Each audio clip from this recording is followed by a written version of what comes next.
Dear viewers, what would you do if a man who once erased your very presence suddenly begged you to honor his dying wish? One that could unravel everything. Today's story is about a steadfast black maid from Atlanta whose unseen life was shaken by an astonishing request from the billionaire she served. This isn't just a tale of wealth or regret. It's about a choice that would test her deepest beliefs and reshape the legacy of two souls in ways no one could predict. Before we plunge into this gripping journey, know that what you're about to listen to will challenge how you view forgiveness, humanity, and the quiet power of one woman's heart to bridge impossible divides.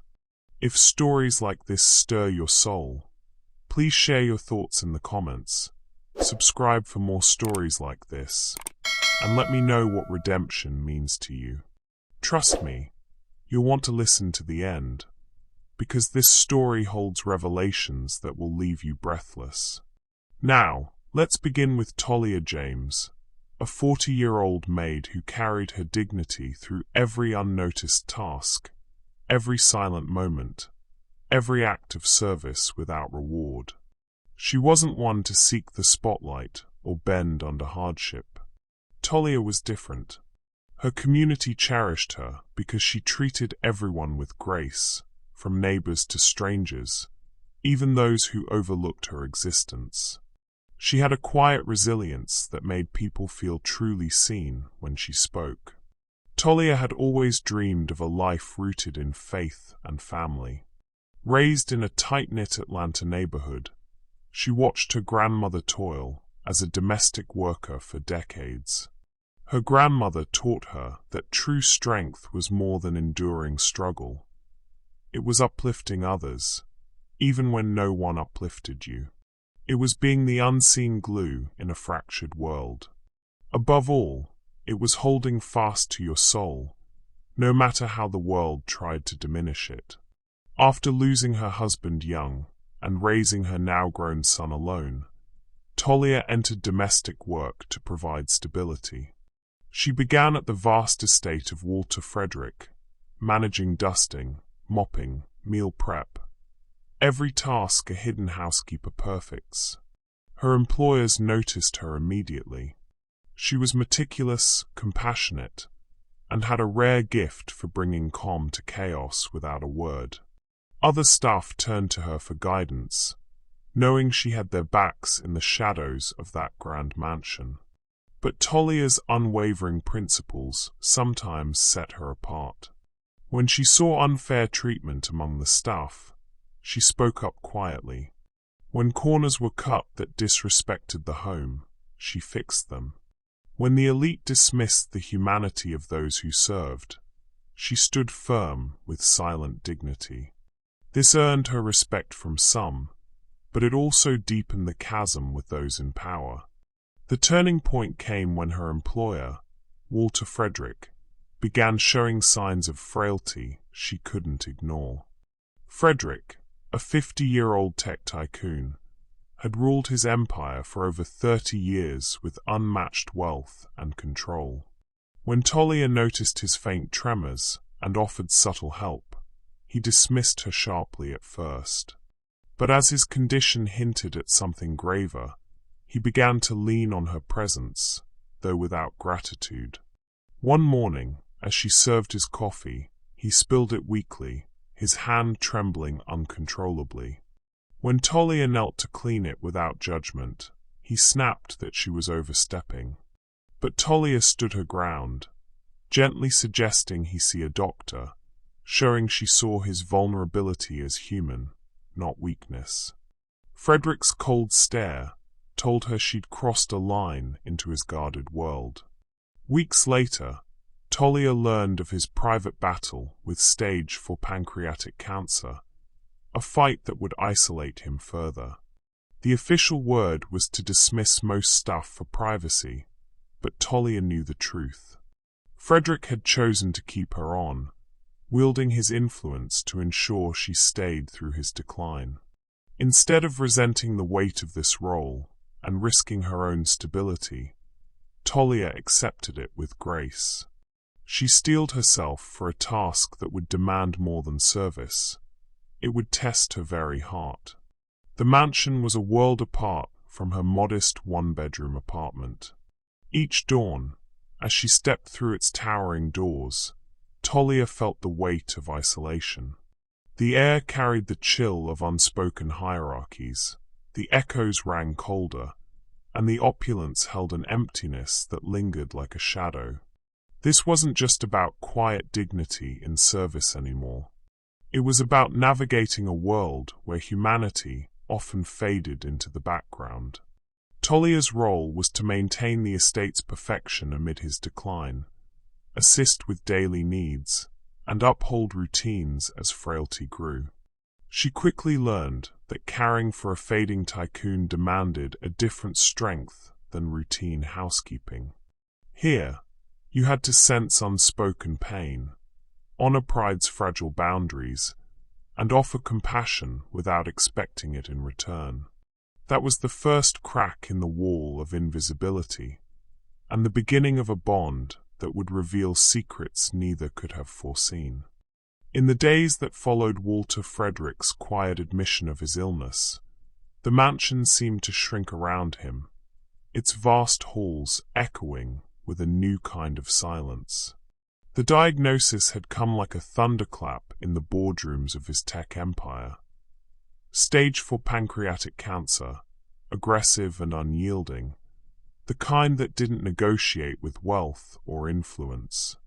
The media descended like vultures, headlines screaming across every screen. Tech titan battles terminal illness. Frederick's empire on the brink. Stock prices for his companies dipped and soared in frantic waves. Analysts speculating on successors and mergers, while paparazzi camped outside the estate's wrought-iron gates. Inside, however, Walter retreated into a fortress of solitude, severing ties with the outside world as if it had never truly been his. He cancelled meetings with a curt email, handed over daily operations to a trusted executive via video link, and dismissed most of his staff with generous severance packages that bought their discretion. The gardeners, chefs, and assistants who had orbited his life like satellites were gone within a week, leaving the mansion feeling like a ghost ship adrift. But Talia James remained. She arrived one morning to find the others packing their things, whispers of confusion rippling through the air. "Why you?" one of the departing housekeepers asked her in the kitchen, eyes wide with envy and pity. Talia could only shrug. "I don't know. Maybe because I don't ask questions." In truth, Walter hadn't explained it to her either. When she tentatively approached him in his study that afternoon, he waved a frail hand without looking up from his tablet. "Stay," was all he said, his voice a rasp. "The place needs order." But Talia sensed it was more than that. Perhaps a flicker of recognition that she was the one constant in his unraveling world, the shadow that had never demanded anything in return. As the weeks blurred into a haze of treatments, the power dynamic between them began to soften, like marble worn smooth by persistent rain. Walter's once impeccable routine crumbled under the weight of chemotherapy sessions that left him gaunt and exhausted. He spent days in his bedroom suite, a space larger than Talia's entire apartment, surrounded by monitors and pill bottles that mocked his former invincibility. Talia found herself stepping beyond her role as maid, becoming an unwitting caretaker. She prepared light meals, broths and teas infused with ginger to ease his nausea, placing them on a tray with the same precision she once used for polishing silver. At first, he ate in silence, but soon she was helping him sit up, adjusting pillows with gentle hands. "Thank you, sir," she'd say softly when he managed a bite, though he rarely responded. Yet, in those moments, their eyes would meet, and she'd catch a glimpse of the man behind the mogul, vulnerable, stripped of the armor his billions had forged. Walter had built a world of algorithms and acquisitions, companies that revolutionized data storage and AI, amassing a fortune that could rival small nations. But in his isolation, the irony gnawed at him. He had designed systems that connected billions online, yet his own life was a void of genuine bonds. His ex-wife, Clara, had died years ago from complications of a long illness he had been too busy to fully support, and their son, Ethan, had severed ties after a bitter fallout over the family business, a lawsuit that ended in estrangement and silence. Friends. They were acquaintances at best, drawn by his power and fleeing at the scent of weakness. Lying in bed, staring at the ceiling's intricate moldings, Walter wrestled with regrets that no merger could resolve. "What good is an empire," he muttered to himself one afternoon, "if it crumbles alone?" It was Talia's quiet kindness that pierced through the fog, offering glimpses of peace he hadn't known he craved. She moved through the mansion with the same unhurried grace, dusting shelves lined with awards that gathered dust, mopping floors that no longer hosted lavish parties. But now, her tasks intertwined with care, fetching water when his throat burned from meds, reading aloud from business journals when his vision blurred. She never pried, never judged, her presence a steady anchor in his storm. One evening, as she helped him swallow his pills, he paused, his hand trembling on the glass. "Ms. James," he said, using her name for the first time instead of a curt nod or nothing at all. Talia blinked, startled by the formality that felt oddly intimate. "Sir," she replied, her voice steady. He didn't elaborate, but from then on, the address stuck, a small bridge across the chasm of class and color that had always separated them. Their conversations, sparse at first, grew like vines creeping over stone. Talia spoke of simple things, the rhythm of Atlanta's seasons, the gospel hymns she hummed while working, the pride she felt in her son's distant achievements. Walter listened more than he spoke, his sharp mind dulled by pain, but stirred by her unvarnished honesty. She reminded him of a world beyond balance sheets, a place where faith and resilience weren't commodities. In return, he shared fragments of his past. The boy from a modest Midwest town who coded his way to fortune, the thrill of his first billion, the hollow echo that followed. "I thought control was everything," he confessed one twilight, gazing out at the manicured gardens. "But look at me now, controlled by this thief in my body." One night, as rain lashed the windows and thunder rolled like distant artillery, Talia administered his evening medication in the dim light of his bedside lamp. Walter's face was etched with lines deeper than age, his eyes shadowed by the weight of unspoken burdens. As she turned to leave, he caught her wrist lightly, his grip frail but insistent. "You pray, don't you, Miss James?" he murmured, his voice barely above a whisper. She nodded, her heart quickening at the vulnerability in his tone. "Every day, sir. For strength, for peace." He released her, staring into the storm outside. "Then pray I die clean. Pray that whatever mess I've made, it can be washed away." The words hung in the air, heavy with implication, a subtle plea for redemption that hinted at deeper regrets, secrets buried in envelopes and bank vaults yet to be revealed. Talia left the room that night with a heaviness in her chest, the mansion's emptiness amplifying her thoughts. She had seen glimpses of his soul, raw and reaching, and it stirred something in her, a reluctant trust born of shared humanity. But it also underscored the fragility of his world, an empire crumbling not from market forces, but from the isolation he had built around himself. It was the first time she realized the richest man in Atlanta was also the loneliest. As the weeks wore on, Walter's decline accelerated, his body betraying the empire he had once commanded with iron will. The chemo sessions grew more frequent, leaving him bedridden for days, his skin pale and taut over sharpened bones.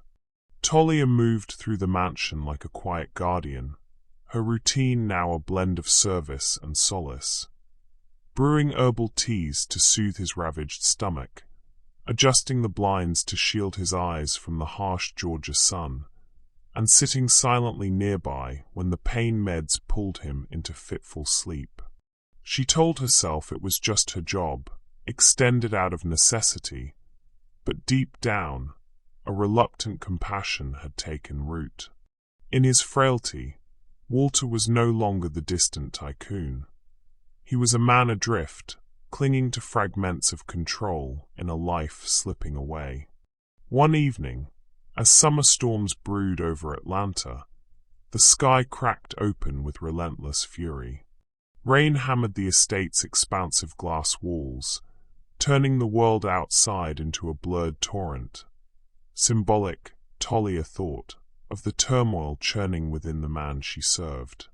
Cleansing, perhaps, if one believed in such things, or just another reminder of life's unforgiving chaos. She had finished her evening rounds, wiping down the kitchen counters and folding laundry that smelled faintly of antiseptic, when she noticed the light still glowing from his study. It was past midnight, unusual for him to be awake without summoning her for water or pills. Concern tugged at her. She approached the door, knocking softly before pushing it open. Walter sat in his high-backed leather chair, facing the floor-to-ceiling windows that framed the storm like a living painting. Lightning forked across the sky, illuminating his silhouette in stark flashes. A glass of whiskey untouched on the desk beside him, his hands clasped loosely in his lap. He didn't turn as she entered, but his voice, weak yet steady, cut through the rain's roar. "Ms. James. Can't sleep either." Talia hesitated in the doorway, the cool draft from the air-conditioned room raising goosebumps on her arms. "No, sir. The storm's keeping me up. Do you need anything? More medication?" She stepped closer, her sensible shoes silent on the plush carpet, noting the way his shoulders slumped, defeated by gravity itself. He waved a hand dismissively, but there was no bite in it. "Sit. Just sit." It wasn't a command, more a plea disguised as one. Talia pulled up a smaller chair across from him, perching on the edge, her hands folded in her lap. The room smelled of aged wood and faint bourbon, the walls lined with books he hadn't touched in years, and awards that gleamed mockingly in the lightning's glare. For a long moment, they watched the storm in silence, thunder rumbling like distant judgment. Then, Walter spoke, his voice cracking like the sky outside. "I've made a mess of it all, haven't I?" He didn't wait for her response. The words tumbled out, a dam finally breaking after decades of containment. "My son, Ethan. He hasn't spoken to me in over 10 years. Not since I pushed him out of the company, called him weak for wanting to slow down, for caring about family." His laugh was bitter, hollow. "I thought ambition was strength. Built this empire on it. Ruthless deals, nights coding until dawn, stepping over anyone in my way. But look where it got me. Clara, my wife. She died alone in a hospital bed while I was closing some acquisition. I told myself it was for her, for us, but I wasn't there. Guilt? It's eaten me alive, Miss James. Every skyscraper with my name on it is just a tombstone for the man I could have been." Talia listened, her heart aching with a mix of empathy and restraint. She had overheard whispers from the staff about the family fractures, the lawsuits, the abandonment, but hearing it from him, raw and unfiltered, humanized the myth. "Sir," she said softly, "we all carry regrets. It's what we do with them that matters." He turned to her then, his eyes, once sharp as a predator's, now dulled by pain and something deeper, a profound vulnerability. Lightning illuminated his face, etching lines of sorrow. "Do you believe people like me can be forgiven?" The question hung in the air, heavy as the rain-soaked night, a moral plea from a man who had bought everything but absolution. Talia met his gaze, drawing on the faith that had sustained her through her own losses. Her husband's sudden death, raising a son alone in a world that often overlooked women like her. "Forgiveness isn't something you buy, sir," she replied, her voice steady yet gentle. "It's something you earn. Through actions, through making things right where you can." Walter stared at her, the words sinking in like rain into parched earth. For the first time in decades, since Clara's funeral, perhaps longer, he wept. Silent tears traced paths down his cheeks, his body shaking with sobs he couldn't contain. Talia reached out instinctively, placing a hand on his arm, offering the comfort no fortune could purchase. He didn't pull away. In the midst of his breakdown, he reached into his desk drawer with trembling hands, pulling out a sealed envelope and a small brass key that glinted in the storm's flashes. "Take these," he said, pressing them into her palm. His grip was frail, but his eyes burned with urgency. "When I'm gone, you'll know what to do. You're the only one I trust." Talia's fingers closed around the items, her heart trembling with the weight of his words. What could this mean? A will? A secret? She hesitated, the envelope heavy in her hand, but something in his desperate gaze compelled her. "Sir, are you sure?" He nodded, wiping his eyes with the back of his hand. "You've seen me, Miss James. Not the billionaire, not the boss. Me." Thunder boomed, shaking the glass walls as if the storm itself approved. He whispered, leaning back in exhaustion, "I've built towers of glass, but nothing that lasts." Neither of them knew that envelope would change both their lives forever. In the quiet hours before dawn, just a month after that stormy confession, Walter Frederick slipped away peacefully in his sleep. Talia discovered him that morning, his face serene against the silk pillows, as if the burdens he had carried for so long had finally lifted. She stood there for a moment, the mansion's silence heavier than ever, before calling the authorities. No dramatic final words, no clutching at her hand, just a gentle exit from a life that had been anything but. The paramedics confirmed what she already knew. The cancer had won its swift, merciless battle. By midday, the estate swarmed with lawyers, executives, and distant relatives, all orbiting the void he left behind like planets pulled from their sun. The media erupted in a frenzy that consumed every screen and headline. Networks glorified his empire, painting him as a visionary titan who had revolutionized technology, from cloud computing breakthroughs to AI innovations that powered global industries. Walter Frederick, the architect of the digital age, one cable news anchor intoned, clips of his younger self flashing, sharp-suited, commanding boardrooms, shaking hands with presidents. Obituaries hailed his rags-to-riches story.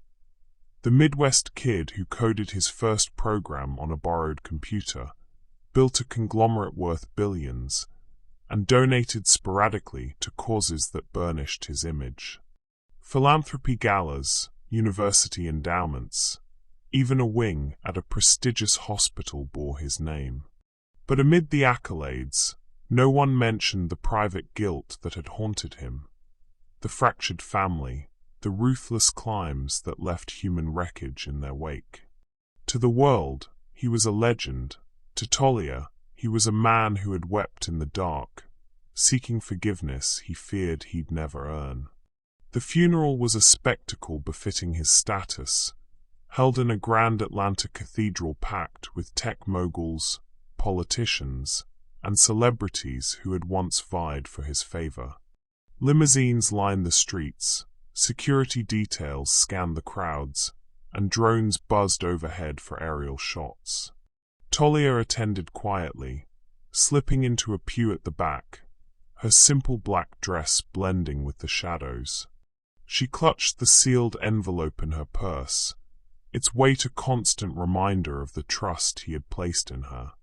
No one noticed her amid the sea of tailored suits and whispered deals. Why would they?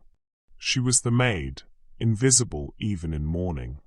As eulogies flowed, praises for his brilliance, anecdotes of his unyielding drive, Talia's mind wandered to their late-night talks, the vulnerability beneath the veneer. When the casket was carried out to applause, she bowed her head, whispering a prayer for his soul, her tears silent and unseen. That night, back in her modest one-bedroom apartment, the storm of the day finally caught up with her. The space felt small after the mansion's expanse, faded curtains, a worn couch, photos of her son smiling from the walls, but it was hers, a sanctuary of hard-earned peace. She brewed chamomile tea, the steam rising like a sigh, and sat at the kitchen table under the hum of a single bulb. The envelope lay before her, its seal unbroken, the brass key glinting beside it like a promise or a burden. Walter's words echoed, "You're the only one I trust." With trembling fingers, she slid a knife under the flap and opened it. Inside was a single sheet of paper, folded neatly, his handwriting elegant, but shaky from his final days. A small brass key tumbled out, marked with a tag, Federal Trust Bank, Box 1034. Talia unfolded the letter, her breath catching as she read. Talia, I once owned everything, but I took more than I gave. There's a safe deposit box at Federal Trust Bank, number 1034. Inside, you'll find what I should have done years ago. Deliver it, personally, to my son in Charleston. And tell him I'm sorry. Walter. The words blurred through her tears. Deliver it? To Ethan Frederick, the estranged son she had only heard about in fragments. Whispers of betrayal, a decade-long silence fueled by lawsuits and abandonment. Charleston was hours away, a world apart from her Atlanta routine. And why her? She was a maid, not a lawyer or a confidant. Why not entrust this to one of his high-powered attorneys, someone versed in estates and secrets? The thought gnawed at her. A black woman, overlooked by society her whole life, now carrying a billionaire's redemption on her shoulders. What if Ethan slammed the door in her face?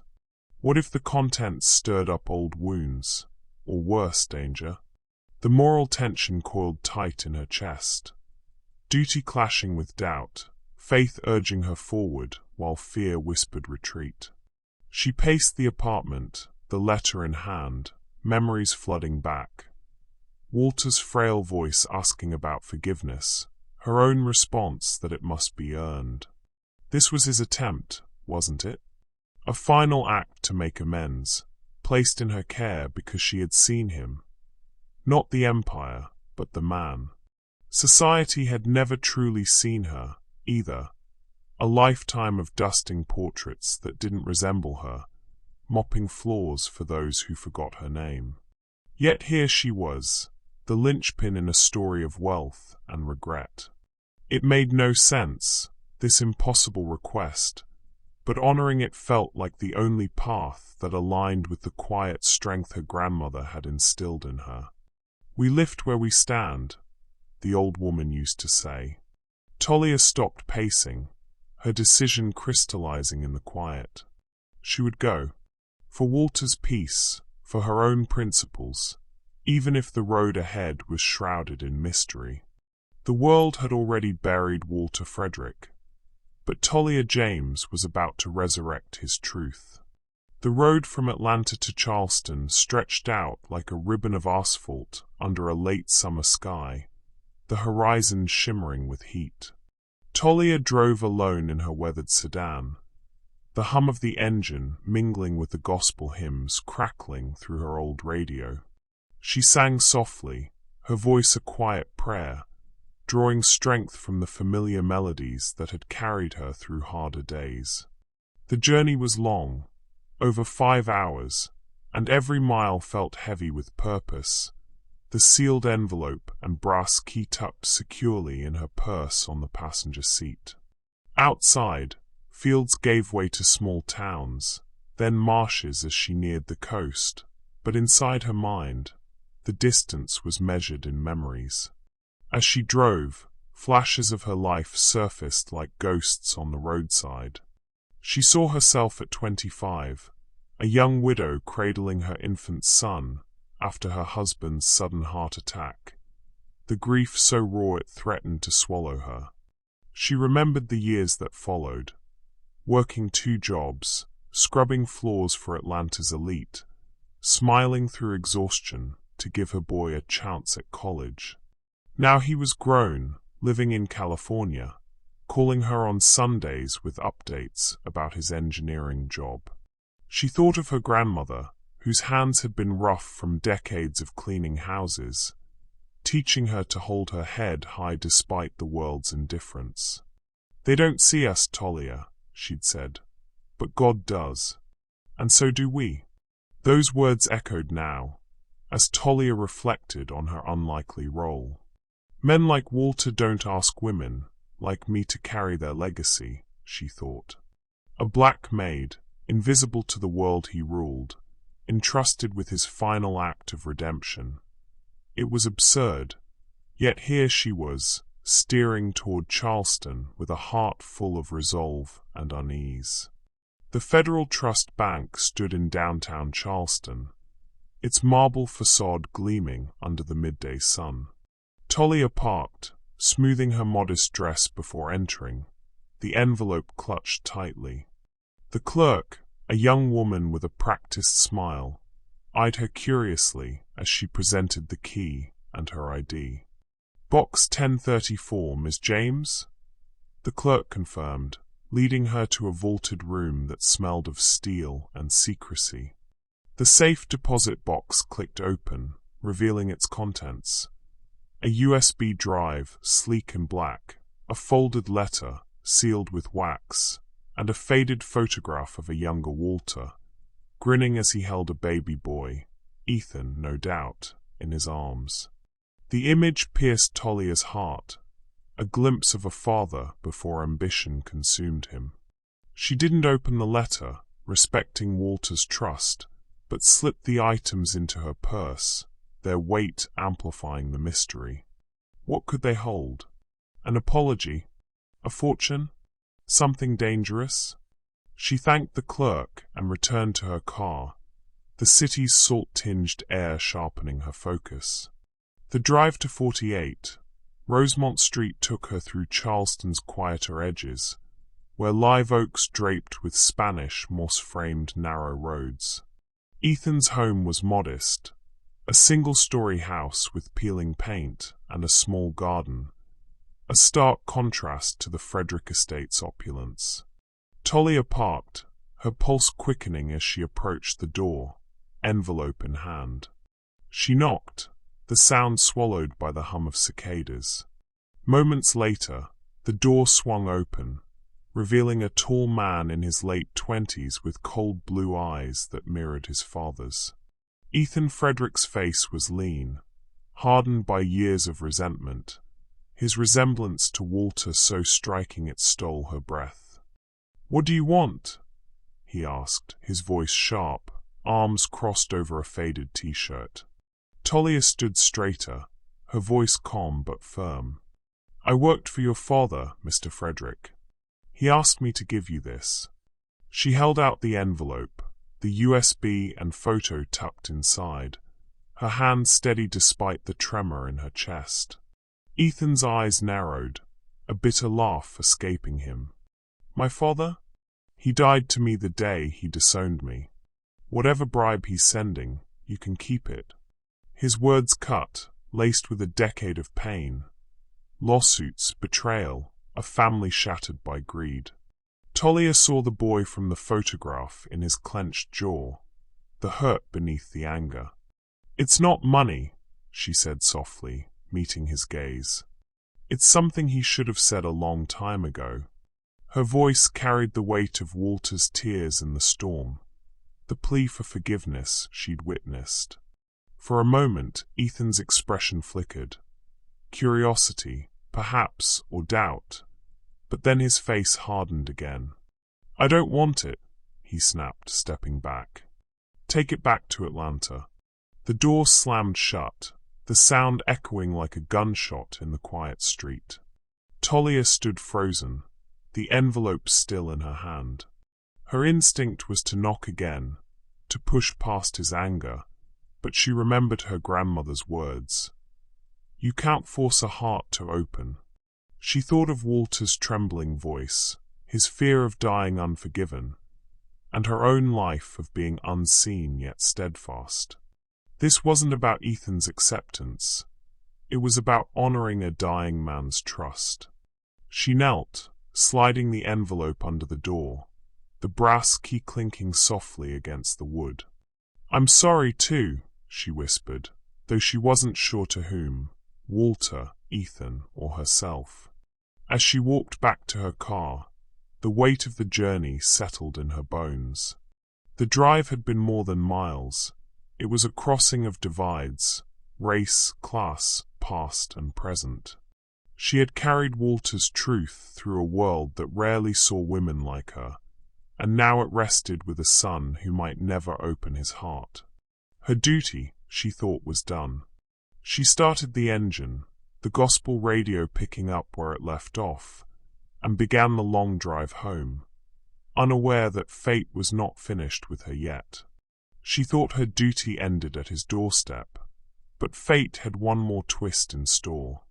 Talia had merged onto the main road out of Rosemont Street, her hands gripping the steering wheel as the Charleston skyline faded in the rearview mirror. The gospel radio played softly, a hymn about grace in the wilderness, but her mind was a whirl of doubt and quiet resolve.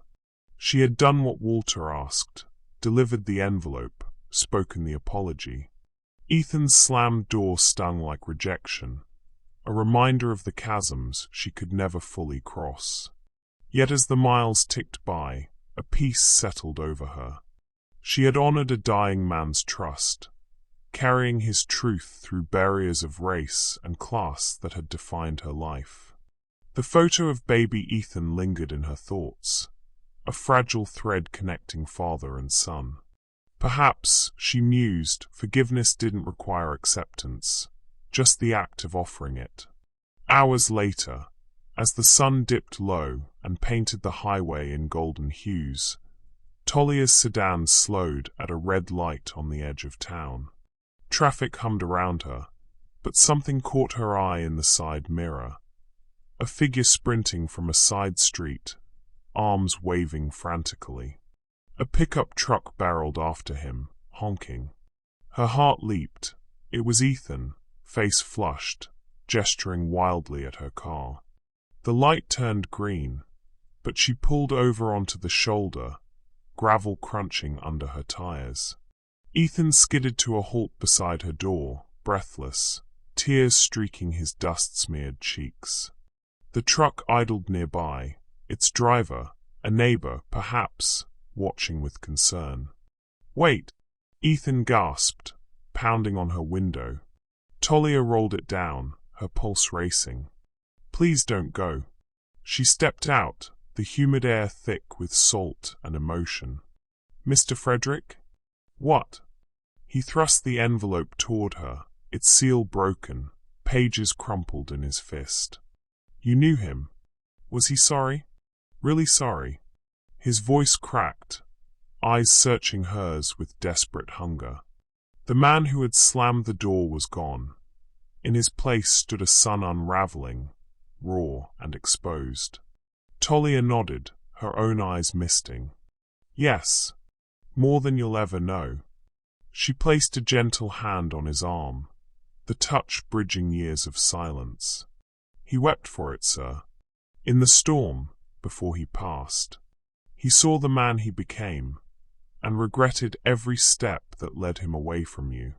Ethan leaned against her car, shoulders heaving, and began to read from the letter aloud, his voice trembling through the confession Walter had penned in his final days. Ethan, I betrayed you, not once, but 1,000 times in the choices that built my empire. Greed blinded me. I saw you as a threat when you urged balance, family over fortune. The lawsuit was my pride's weapon, disowning you to protect my control. But the deepest guilt is Clara. Your mother wasted away while I chased deals, missing her last breaths for a board meeting. I told myself it was for us, but it was for me. Lies, greed, neglect. These are my legacy if unchanged. Forgive me if you can. The enclosed USB holds the truth. My private fortune, $120 million, transferred not to the company or charities of my name, but to the Clara Foundation. Use it to help others live, as I failed to help her, and you. If you can forgive me, use this to do what I couldn't. Help others live. Dad. Ethan's words dissolved into sobs, the letter fluttering to the ground like a fallen leaf. Talia knelt to retrieve it, her heart aching with shared grief. She had glimpsed Walter's regrets in his study, but hearing them voiced, betrayal laid bare, guilt over Clara's lonely death, unleashed a flood. Ethan wiped his face, pulling the USB from his pocket. I plugged it in, it's real. Deeds, documents, all legal. Not for his empire. For her. For single mothers, underprivileged kids, families like.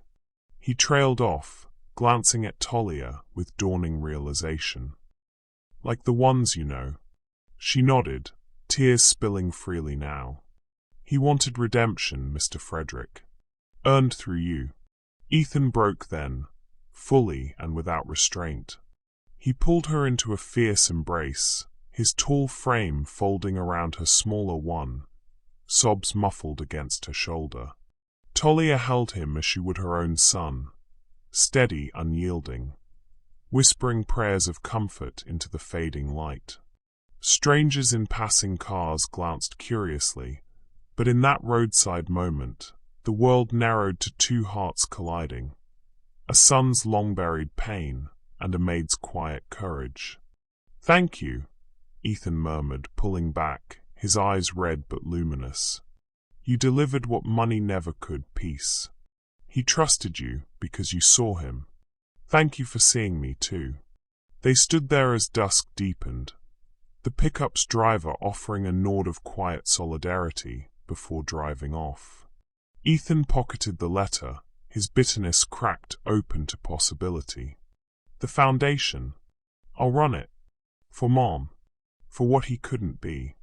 Talia smiled through her tears, the weight of the journey lifting like morning fog. Walter's wish, once impossible, had sparked transformation, not just for Ethan, but for countless lives waiting to be lifted. For the first time, a billionaire's wealth built something priceless, a bridge between hearts.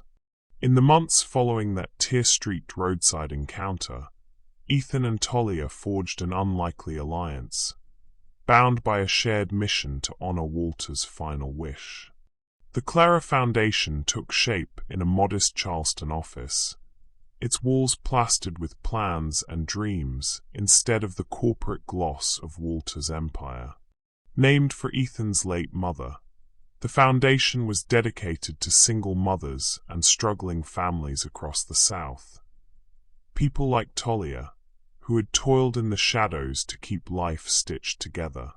Ethan, once hardened by betrayal, threw himself into the work, his legal training and inherited tenacity shaping grant applications and partnerships.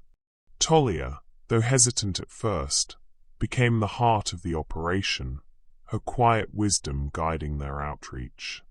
She wasn't a co-founder in title, she refused the label, but her presence was the foundation's soul. The early days unfolded like a montage of renewal. Ethan and Talia poring over spreadsheets late into the night, fueled by coffee and conviction. Community events in Atlanta and Charleston, where single mothers shared stories of survival, their voices rising above folding chairs in church basements, and the first checks mailed to families, easing burdens of rent, childcare, and medical bills. Volunteers flocked to the cause, drawn by word of mouth in neighborhoods where hope was scarce. A young mother in Savannah wept as she received a scholarship for her daughter's education. A widower in Macon rebuilt his home after a flood, thanks to a foundation grant. Each success felt like a stitch mending the fabric Walter's greed had torn. His $120 million fortune, now a lifeline for those he'd never known. Talia moved through this new world with her trademark humility, organizing events with the same care she'd once given to polishing silver. She spoke to recipients with a warmth that disarmed their skepticism, sharing snippets of her own journey.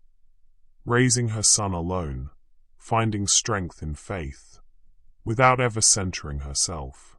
Yet the media began to notice. A local reporter, covering the foundation's first community fair, caught Talia handing out lunches to children, her smile radiant against the backdrop of a bouncy castle. The article called her the quiet force behind a billionaire's redemption. And though Talia winced at the attention, it spread, drawing donors and amplifying the foundation's reach. She deflected praise, saying only, "I'm just delivering what was asked of me." But to those who met her, she was a beacon of hope, a black woman who had turned an empire's wealth into a legacy of love. One evening, after a long day of planning a scholarship program, Ethan found Talia in the office, sorting thank-you letters from families. The room was dim, lit by a single desk lamp, the hum of Charleston's nightlife faint through the window. He leaned against the doorway, watching her work with the same steady grace she'd brought to his father's mansion. "He chose the right person," Ethan said, his voice soft but certain. "Dad, he knew you'd make this real." Talia paused, setting down a letter, her eyes meeting his. "No," she replied, a gentle smile tugging at her lips. "He just finally saw what was always there." Her words carried the weight of a lifetime, years of being unseen, yet never faltering in her dignity. Ethan nodded, understanding more than he could say. In that moment, they weren't just partners in a cause. They were family, bound by a shared loss and a shared purpose. The foundation's first major triumph came with the opening of a daycare center in Atlanta, a gleaming facility for low-income mothers who needed safe childcare to work or study. On its opening day, Talia stood at the ribbon cutting, surrounded by laughing children and grateful parents. The building's sign read Clara's Haven, a nod to the woman whose memory had inspired it all. Ethan gave a speech, his voice steady but thick with emotion, dedicating the center to those who carry the world without reward. As cameras flashed, Talia lingered at the edge of the crowd, her heart swelling at the sight of mothers dropping off their kids, their faces free of worry for the first time in years. One woman, a single mother of 3, clasped Talia's hands and whispered, "You don't know what this means." But Talia did, she'd lived it. Walter's name, once synonymous with skyscrapers and ruthless ambition, began to take on a new meaning. Articles no longer focused solely on his tech conquests. They told of the Clara Foundation, of lives transformed by his final act. The mansion where Talia had once scrubbed floors in silence was sold, its proceeds funding scholarships for housekeepers' children. A quiet justice that felt like poetry. Each year, Talia visited Walter's grave, leaving a single white lily and whispering, "You made peace after all." The act was private, her way of honoring the man she'd seen beneath the money. A man who, in his final days, had yearned to be more. The foundation grew, its impact rippling across state lines. Ethan and Talia continued their work, not as employer and employee, but as equals rebuilding what had been broken. For Talia, the journey wasn't about recognition. It was about purpose, about proving that even the invisible could reshape the world. She had spent her life cleaning other people's homes. Now, she was helping others rebuild theirs. The Clara Foundation's early successes were a beacon, illuminating lives across the South with scholarships, daycares, and community grants. But just as hope began to take root, a shadow loomed. 9 months after the Foundation's launch, a scandal erupted, threatening to unravel everything Ethan and Talia had built. A corporate rival from Walter's past, a tech magnate named Gerald Hawthorne, filed a public claim in Charleston's courts, alleging the $120 million inheritance fueling the foundation was fraudulent. Headlines screamed betrayal. Frederick's fortune stolen, and Clara Foundation built on lies. Hawthorne, a former partner slighted in a decades-old deal, produced documents suggesting Walter's transfer to the foundation bypassed legal protocols, hinting at forged signatures and hidden offshore accounts. The media, once enchanted by Walter's redemption story, pivoted to speculation, their frenzy a stark reminder of the world's hunger for fallen heroes. Ethan felt the ground shift beneath him. In the Foundation's modest office, he paced under fluorescent lights, his face pale as he scrolled through news alerts. "This is him all over again," he muttered, tossing his phone onto a cluttered desk. "Dad's mistakes dragging us down. What if they take it all? The money, the programs, everything Mom deserved." His voice cracked, echoes of his father's betrayal resurfacing. A son once disowned, now fearing the past would repeat, staining Clara's name. The weight of that old wound, the lawsuits and abandonment, pressed against him, threatening to fracture the fragile peace he'd found.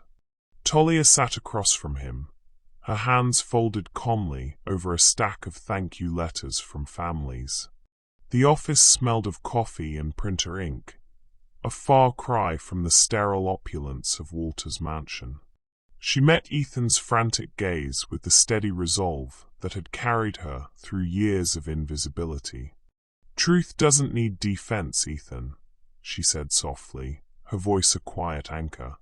"It just needs time.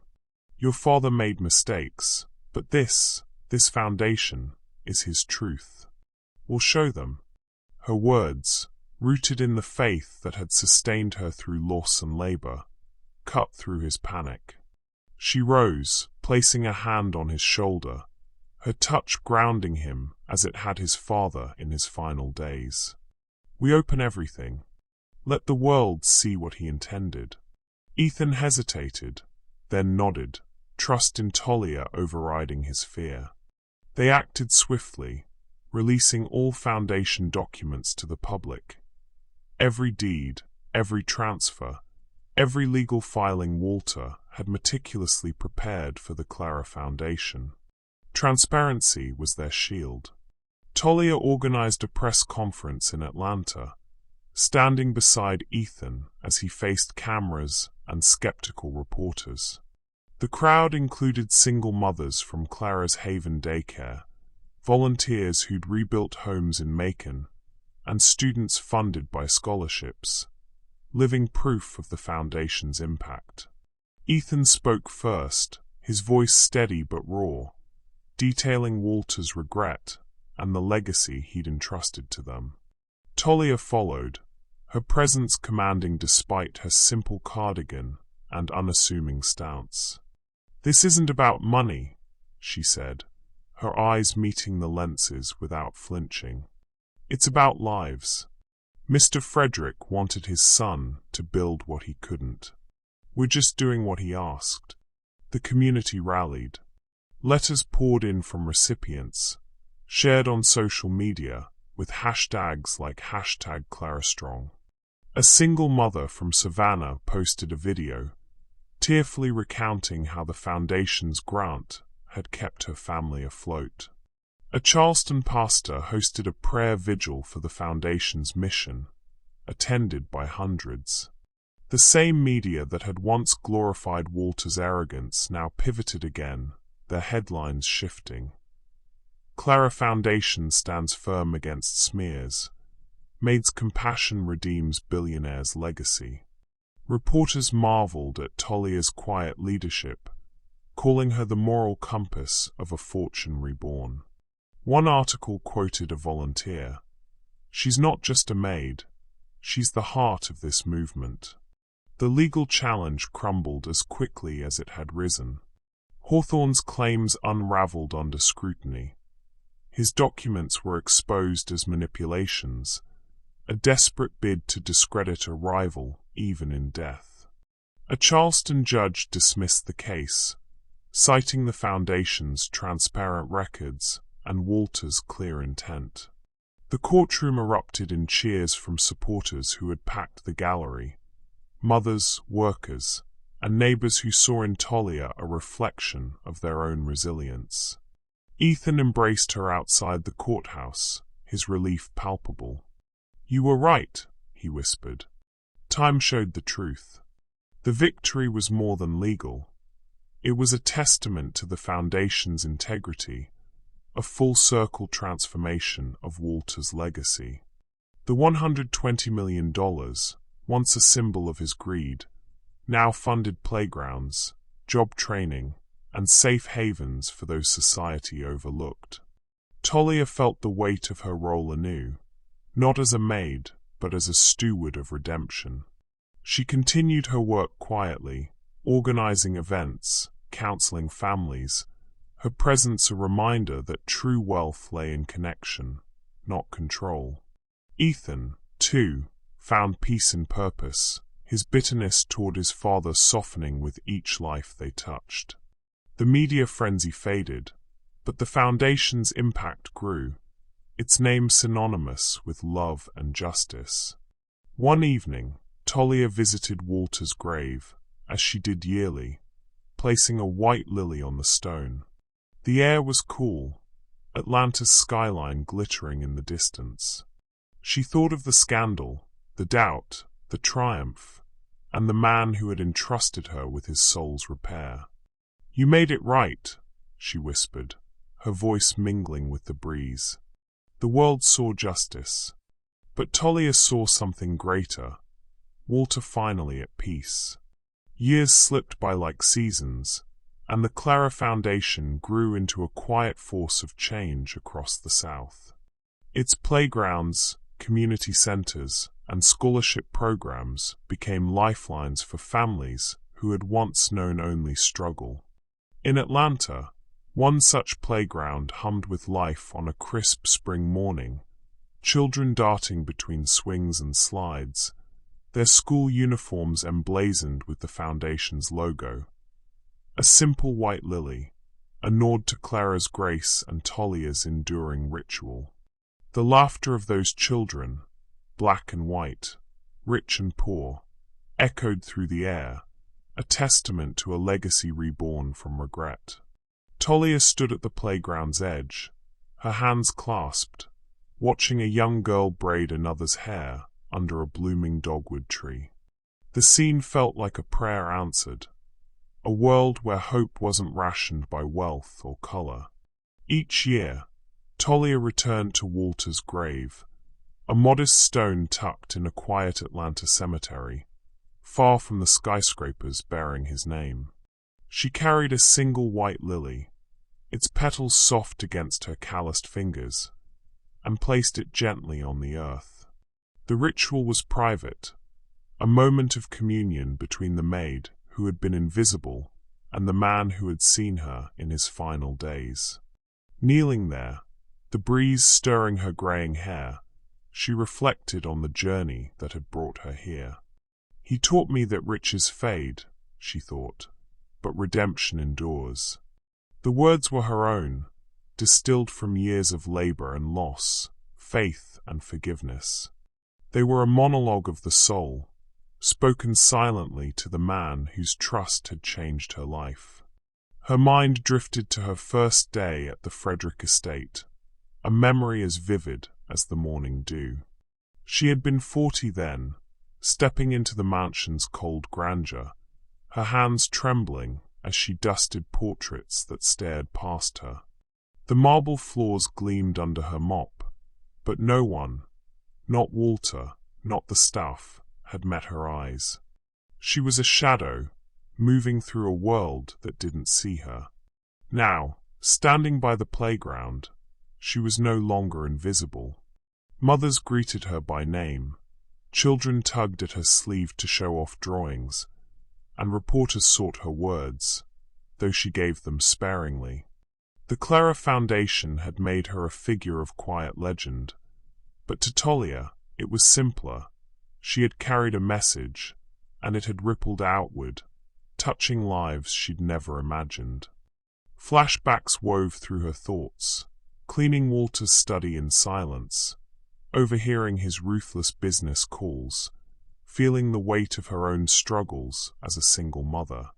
She saw herself in those early days, humming gospel hymns to drown out the loneliness, praying for strength to raise her son. Juxtaposed against now, the contrast was stark. She stood taller, her presence a beacon for those who felt unseen. The Foundation's work, daycares, scholarships, housing grants, had become her life's extension, a way to honor not just Walter's wish, but her grandmother's lessons. "We lift where we stand," she'd said, and Talia had lifted, building bridges where walls once stood. On this visit to the grave, the cemetery was quiet, the air thick with the scent of fresh-cut grass. Talia knelt, her knees pressing into the soft earth, and placed the lily carefully. She traced the etched name, Walter Frederick, with a fingertip, her heart full. "You made peace after all," she whispered, her voice a gentle hymn against the silence. The words carried the weight of their shared journey, his confession in the storm, the envelope's burden, Ethan's tears on a Charleston roadside. She saw the man who had wept for forgiveness, the son who had found purpose, and the lives now flourishing because she'd said yes to an impossible request. The lily glowed in the sunlight, a symbol of grace earned through action. As she rose, a narrator's voice seemed to rise with her, an echo of the story's beginning, now closing with poetic clarity. In a world obsessed with wealth, a maid taught a billionaire what true richness means. Not what you own, but what you leave behind. The playground's laughter drifted in her memory, a chorus of children whose futures were brighter because of a choice made in a storm.